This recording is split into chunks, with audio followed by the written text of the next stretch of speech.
पितृपक्ष में कंडा जलाकर, गोबरी जलाकर, थोड़ी ना थोड़ी खीर पूड़ी हो तो खीर पूड़ी, नहीं हो तो घी शक्कर, शक्कर नहीं हो तो गुड़, गाय माता का घी और गुड़ का धूप अवश्य देना चाहिए, अवश्य।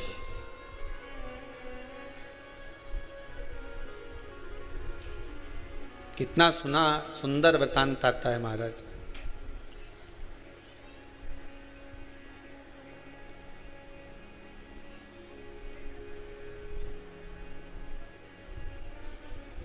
एक भाई पितरों को रिझाता है, दूसरा पितरों की जगह परिवार को जिमाता है।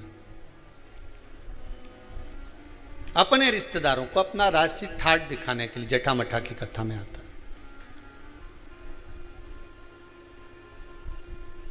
पर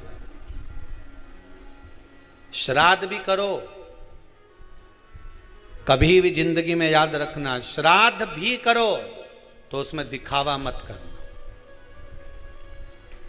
दिखावा करने के लिए दुनिया में बहुत सारी जगह है। शादी ब्याह करना तो कर लेना दिखावा, किटी पार्टी करना तो दिखावा कर लेना, पर जिस दिन कई कई जगह तो बार-बार 6 मासी 12 मासी या पाटा मिलाए कि नहीं मिलाए, उसमें भी कंपटीशन करने लगे।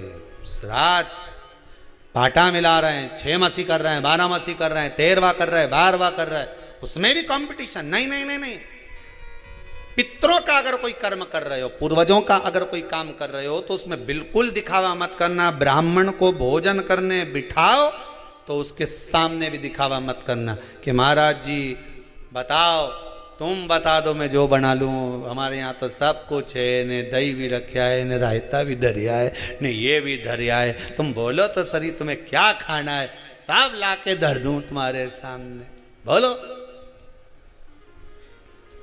दिखावा नहीं, कभी दिखावा नहीं। दिखावे से छूट जाओ।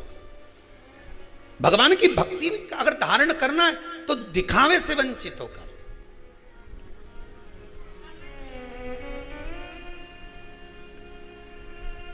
एक व्यक्ति ने प्रश्न किया है, गुरुदेव हमारा अगर मन कथा में नहीं लगे तो हम कथा में जाके बैठे कि नहीं बैठे? तो क्यों नहीं बैठो? बैठो। तेरे मंदिर में जाना मेरा काम है और दर्शन, तेरे मंदिर में जाना मेरा काम है और मुझे दर्शन दिखाना तेरा काम है।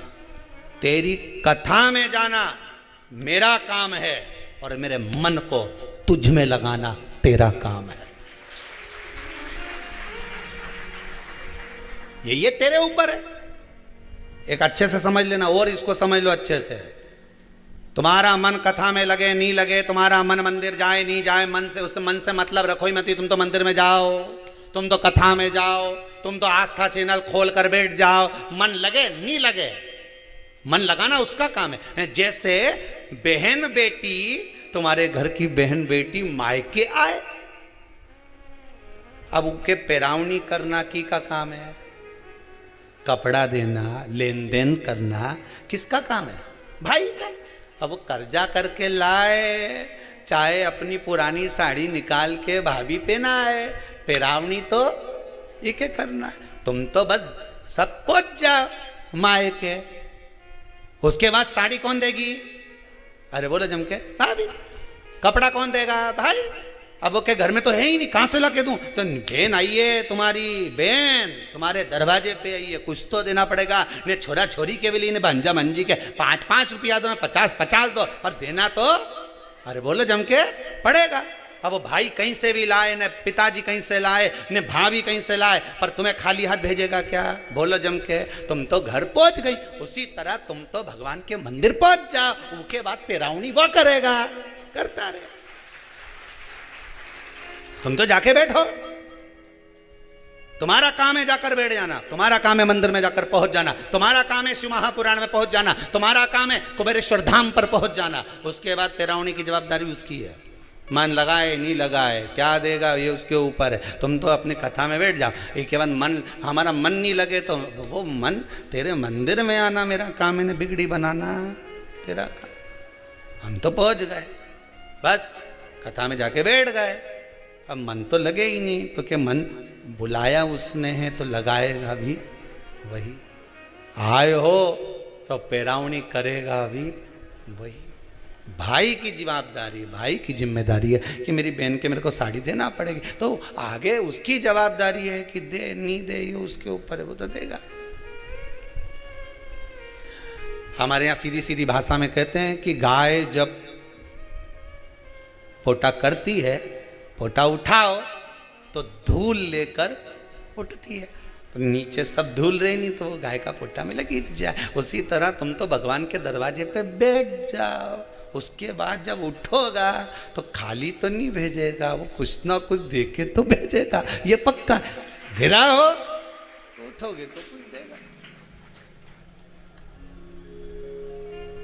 उसके दरवाजे तक अगर पहुंच गए कुछ तो मिलेगा उसकी चौखट से।